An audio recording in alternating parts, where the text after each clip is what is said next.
Welcome to Access USI. I'm Annalie Baltimore. And I'm Michael Rust with your sports. And here are USI's top stories. This week, USI invites students and employees to take part in the Thankful Tree event by writing down a thankful thought, putting it inside an ornament, and hanging the ornament on the thankful tree.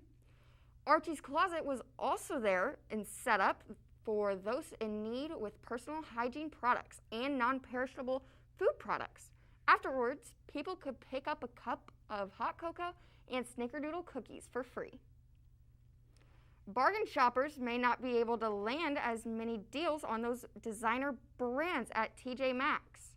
CEO of TJX companies say that they have strategies to surgically raise prices on select items, and it's working effectively. The price increase is a result of a few pandemic-related factors: the global supply chain crisis, delays at ports, and high demand for product. They also have to make up the difference because employees have seen a pay increase.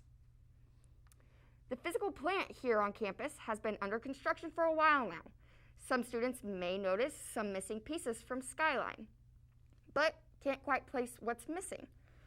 Over the past couple of months, the university has been working to deconstruct the water treatment plant and hopes in building a storage facility for university transportation. Now to Michael Russ with your sports updates. Thanks, Annalie. It was a dominant win in the home opener last night for USI women's basketball as they rolled past Midwest region foe Davenport 86-59. Eagles senior guard Ashley Hunter led the charge, scoring a game-high 17 points to lead all scorers. Next, it was sophomore forward Meredith Rayleigh, who tallied 16 points and a game-high 7 rebounds. USI busted the game wide open in the first quarter, using an 18-2 run to turn a 5-3 advantage into an 18-point lead. The Eagles, who led 28-10 after the first period, then used an 11-3 run to head into the halftime break with a comfortable 48-23 advantage. USI would go on to lead by as much as 33 points in the third quarter before settling with the 27-point win. The Eagles returned to action Saturday as they traveled to face another Midwest region challenger in Saginaw Valley State before returning to the comforts of Screaming Eagles Arena on November 24th, hosting number 8 Ashland. Staying on the hardwood, USI men's basketball prepares to host Oakland City in front of a home crowd for the first time since February 29th of 2020. That date also happens to be the last time head coach Stan Gerard experienced a packed house in Screaming Eagles Arena. At the time, Gerard was on the opposite side as the coach of the Indianapolis Greyhounds before returning home to USI several months later. This season marks his second at the helm of his alma mater, following a COVID-19 plagued year that ended in a Midwest regional semifinal exit at the hands of Michigan Tech. USI returns most of last year's squad, including senior scorer, junior guard / forward Jelani Simmons, who averaged 13 points a game and was a member of the All-NCAA Division II Midwest Regional team. The Eagles lead the all-time series with Oakland City 37-10, having won the last 14 games. Tomorrow night's game is set for a 7 o'clock tip. Moving on to the cross-country course, USI men's and women's teams are set to compete at Nationals. Following 5th and 2nd place finishes respectively at the Midwest Regional, they look to close out the season strong. For the women, senior Jennifer Camastri looks to contend for another first-place finish following GLBC and Midwest Region wins the past 2 weeks. The national championships will take place at the Abbey Course in St. Leo, Florida on Saturday. Now here's Access USI's Cameron Douglas with your weather. With your Access USI weather update, I'm Cameron Douglas, and we do have some rain moving across the area. Temperature sitting at 63 degrees. Winds out of the south-southwest at 10 miles per hour, so we do have a little bit of a breeze going on. We're going to continue to see that breeze accompanied with the rain showers on through the night, and temperatures are also going to be dropping. You'll note that on the 7-day forecast here in just a moment. So we will continue to see rain likely on through the night at a 90% chance, down to about 41 degrees for that overnight low, and winds gusting out of the north-northwest at 13 miles per hour. We'll lose out on the rain by the time we reach tomorrow morning. That sets us up for a nice dry day ahead for your Thursday, but notably cooler. Your campus commute forecast out the door, 8 a.m. You're going to probably want that winter coat back out, where we start at 43 degrees, and then we'll be ranging from the mid to upper 40s for daytime highs, and then we'll be going back down to about 35 degrees by the time we reach 8 o'clock tomorrow night, as skies will be clearing. The dry weather will be continuing on through the end of the week and into the weekend, but then more rain possible on Sunday. It's a small chance, 30%, and then more dry weather continues for the start of next week. We may catch another spotty shower or two on Wednesday, but it doesn't look like anything big at this point in time. Temperatures going to be staying in the mid to upper 40s to close out the week. We'll be in the mid to upper 50s through the weekend before we cool back down to the lower 40s at the start of next week. We may try to touch 50 on Wednesday, but I think we'll be closer to the upper 40s for highs.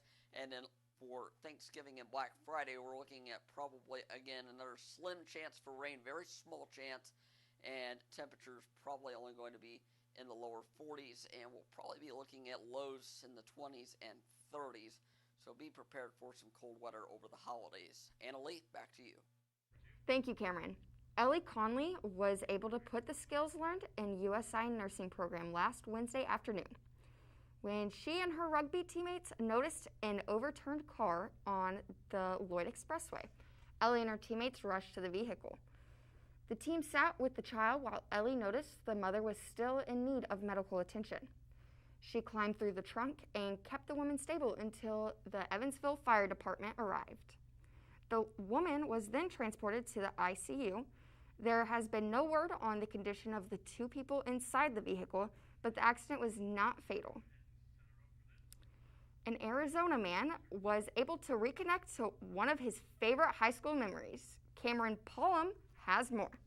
Memories I will never forget, and they're all kind of flooding back to me right now. Jed Motley's emotions free-flowing Tuesday following a serendipitous discovery by his brother Josh 2 weeks ago at a Pine Top thrift store. When he sent me the picture of it, I knew it was mine instantly. 28 years ago, Josh was a varsity football player here at Chaparral High School, an accomplishment that could really only be represented in one way, of course, with the sporting of a Letterman jacket. I went to a store right down the street here, and we picked everything out. We might have even put a deposit down. But when it came time to pick it up, Jed's mom, Jerry, broke the bad news. They didn't have the money to purchase it. I thought about the jacket over the years, and it bummed me out when I couldn't get it because everyone else on the team had one. I felt like the only one that didn't. It was a difficult call for Jed's mom to make, but one he understood. Close throughout his life, she passed away in 2012 at just 65 years old. My mom was very religious and would say to us all the time, well, when I die, I'm going to come back and give you signs and stuff. And that never really happened. That is until Josh walked into Veterans Village, a Pine Top thrift store near his home. So I get into this store and I literally walking around, and the first thing I see is this bright red jacket hanging. Because, dude, let me just send you a picture of this real quick.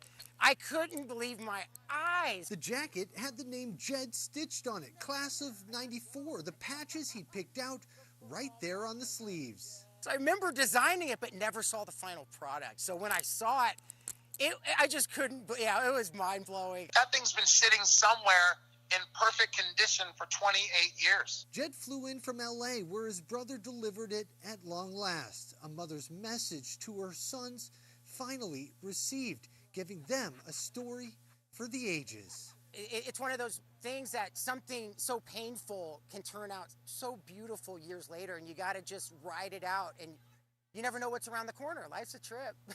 I'm Cameron Pullum, ABC 15, Arizona. USI Theater will be performing a Christmas classic, A Christmas Carol.